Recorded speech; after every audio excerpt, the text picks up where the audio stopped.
எல்லாருக்கும் வணக்கம். எப்படி இருக்கீங்க? இன்னைக்கு நம்ம ஒரு தமிழ் கதை படிக்க போறோம். இந்த கதையும் நீங்க கேள்விப்பட்டிருப்பீங்க.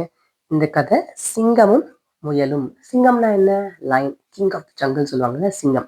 அப்புறம் முயல்னா ராபிட். அவங்க 2 பேரை பத்தின கதை. என்ன கதைன்னு பார்க்கலாமா? சிங்கமும் முயலும். ஓர் அடர்ந்த காட்டில் பொல்லாத சிங்கம் ஒன்று வாழ்ந்து வந்தது. அது ஒவ்வொரு நாளும் பல விலங்குகளை கொன்று கொண்டிருந்தது. ஸோ என்ன பண்ணுது இந்த சிங்கம்? அது வந்து ஒரு அடர்ந்த காடு. அடர்ந்த காடு நல்லா டென்ஸான ஒரு ஃபாரஸ்ட். அங்க வந்து ஒரு பொல்லாத சிங்கம். ரொம்ப அம் நான் தான் பெரிய மனுஷன். நான் பெரிய மிருகம். நான் தான் ராஜா. அதனால நான் யார வேணாலும் சாப்பிடுவேன் அப்படின்னு எவ்ரி டே, அதாவது எவ்ரி நாள்தோறும் ஒவ்வொரு நெறையா நெறைய விலங்குகள கொன்னு. ஸோ ஒரு முயல், ஒரு நாளைக்கு ஒரு முயல், ஒரு நாளைக்கு ஒரு நரி அப்படிலாம் கிடையாது. யார பார்த்தாலும் அடிக்கணும். யார பார்த்தாலும் எடுத்து சாப்பிடணும். நரி என்ன, இது என்ன, இங்க என்ன இதுக்கு ஒரு நரி இருக்கு, இது ஒரு மான் இருக்கு, இது ஒரு மான். யார வேணாலும் அடிச்சு சாப்பிட்டுட்டே இருக்கு. பயங்கரமா அட்டூழியம் பண்ணுது. ஒரு நாள் அனைத்து விலங்குகளும் ஒரு பெரிய ஆலமரத்தின் கீழ் ஒன்று கூடி பேசின. ஆலமரம்னா என்ன? Banyan tree.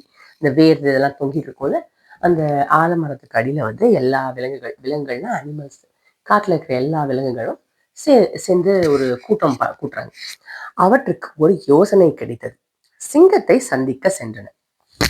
அவங்க எல்லாருக்கும் ஒரு பிளான், அதாவது ஒரு ஐடியா. என்ன பண்ணலாம், நம்ம போய் அந்த சிங்கத்தை போய் பார்க்கலாம் அப்படின்னு எல்லாரும் போய் பார்க்கறாங்க. விலங்குகள் சொல்லின, தயவு செய்து வேட்டையாடுவதை நிறுத்திவிடுங்கள். நாள்தோறும் உங்களுக்காக ஒரு விலங்கை நாங்களே அனுப்பி வைக்கிறோம். ஸோ வந்து ஒரு கரடி.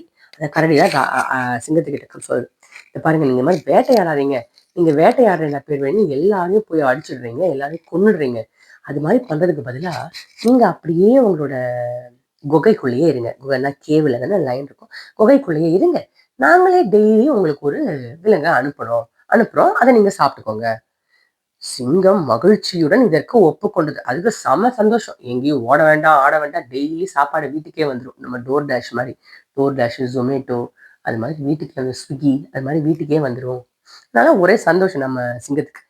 அன்று தொடங்கி நாள்தோறும் அதற்கு உணவாக ஒரு விலங்கு அனுப்பப்பட்டது. அது ரொம்ப தப்பில்ல. போய் ஒரு மான் கிட்ட போய் சொல்லும். மான் இன்னைக்கு மான் கிட்ட எல்லா விலங்குகளும் போய் சொல்லும், இன்னைக்கு நீ தான் போகணும், போயிட்டுறியா அப்படின்னு ஒவ்வொருத்தரா போய் வந்து. சிங்கத்துக்கு ஒரே ஜாலி தான். சிங்கம் அப்பமா பேஜ் திரும்பி போச்சு, ஒரு சில இன்வைட் பண்ணுங்க. சில மாதங்கள் கடந்தன. ஒரு நாள் சிங்கத்துக்கு உணவாக ஒரு முயல் செல்ல வேண்டியிருந்தது. அப்ப வந்து ஒரு ஆர்டர் மாதிரி போடுறாங்க. இன்னைக்கு வந்து ஒரு மான், இன்னைக்கு ஒரு குரங்கு, இன்னைக்கு ஒரு நரி, இன்னைக்கு ஒரு முயல். அது மாதிரி ஆர்டரா போயிட்டே இருக்கு. ஒரு நிறைய மாதங்கள் இது மாதிரியே ஆகி போச்சு. அப்புறம் ஒரு ஒரு சில மாதங்கள் கழிச்சு இப்ப முயலுக்கு போக வேண்டிய தருணம் வந்தாச்சு. ஸோ முயல் தான் இப்ப வந்து சிங்கத்துக்கு உணவா போடும். அந்த முயல் ஒரு திட்டத்தை உருவாக்கியது. வேண்டுமென்றே சுற்று வழியில் சென்றது. சிங்கத்தை தாமதமாக சந்தித்தது. ஸோ இப்ப நம்ம முயலோட டேர்ன்ல முயல் போகணும். அப்ப குடுகுடுன்னு போயிடலாம், ஈஸியா போயிடலாம் நம்ம சிங்கத்தோட குகைக்கு. ஆனா அப்படி பண்ணாம சுத்தி வளைச்சு ரொம்ப நேரம் லேட் ஆக்கிட்டு, தாமதமாக்கிட்டா சிங்கத்தை போய் சந்திக்குது. சிங்கத்துக்கு செம கோவம். சோறு சரியான சமயத்துக்கு வரல, அதனால செம கோவம். சிங்கம் கோபப்பட்டது. ஏன் இவ்வளவு தாமதமாக வந்தாய் என்று கேட்டது. என்ன தைரியம் உனக்கு? ஏன் இவ்வளவு லேட்டா வந்த அப்படின்னு கேக்குது. செம்ம கோபத்துல இருக்கு. முயல் சொன்னது, இங்கு வரும் வழியில் திடீரென்று ஒரு சிங்கம் என் மீது பாய்ந்தது. என்னை துரத்த ஆரம்பித்து விட்டது.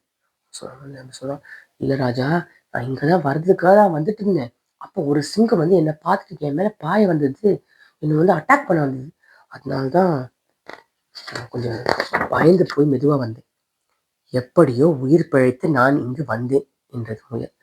எப்படியோ நான் தப்பிச்சுட்டு இங்க வந்துட்டேன், சாரி. இந்த காட்டில் இன்னொரு சிங்கமா என்று கர்ஜித்தது இந்த சிங்கம். இப்ப இந்த சிங்கத்துக்கு செம்ம கோபம். என்னது, நான் தான் இந்த காட்டுக்கு ராஜா, என்ன தவிர இன்னொரு சிங்கம் இருக்கா? அந்த சிங்கத்தை காட்டு, அதன் கதையை முடித்து விடுகிறேன் அப்படின்னு சிங்கம் சொல்லுது. என்ன சொல்லுது? என்னது, இன்னொரு சிங்கம் இருக்கா? அது எங்க இருக்குன்னு காட்டு, இப்பவே அந்த கதையை முடிக்கிறேன் அப்படின்னு நம்ம சிங்கம் சொல்லுது.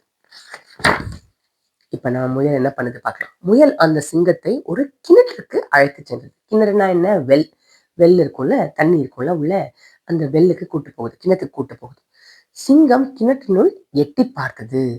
தண்ணீரில் அதன் நிழலை பார்த்தது. தண்ணிக்குள்ள எட்டி பார்த்தா என்ன தெரியும்? தண்ணியில அதோட ரிஃப்ளெக்ஷன் தெரியும் இல்ல? அதோட நிழல் தெரியுது. தெரியுத பார்த்த உடனே அது கொஞ்சம் முட்டாள் சிங்கம் தான் போல. ரொம்ப புத்திசாலி சிங்கம்லாம் இல்ல. அந்த நிழலை இன்னொரு சிங்கமாக நினைத்துக் கொண்டது சிங்கம். நம்ம சிங்கம் என்ன பண்ணுது? உள்ள இன்னொரு சிங்கம் இருக்கா? நான் போறேன்.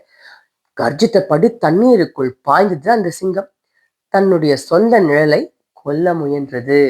உள்ள வந்து அதோட நிழல் தெரியுது பாரு, அதுதான் இன்னொரு சிங்கம் போலன்னு நினைச்சு, அதை கொல்றேன்டா பாரு இப்ப அப்படின்னு சொல்லிட்டு உள்ள ஜம்ப் பண்ணுது தண்ணிக்குள்ள. தண்ணிக்குள்ள ஜம்ப் பண்ணா என்ன ஆகும்? இதனால் முட்டாள் சிங்கம் மூழ்கி போய் இறந்தது. அனைத்து விலங்குகளும் இதனை மகிழ்ச்சியுடன் கொண்டாடின. அது முட்டாள் சிங்கம் தானே, உள்ள போதாக்கன்னு குதிச்சு போச்சு. அதுக்கு ஸ்விம் பண்ணவும் இல்லை. அதனால அப்படியே மூழ்கி இறந்து போச்சு நம்ம சிங்கம்.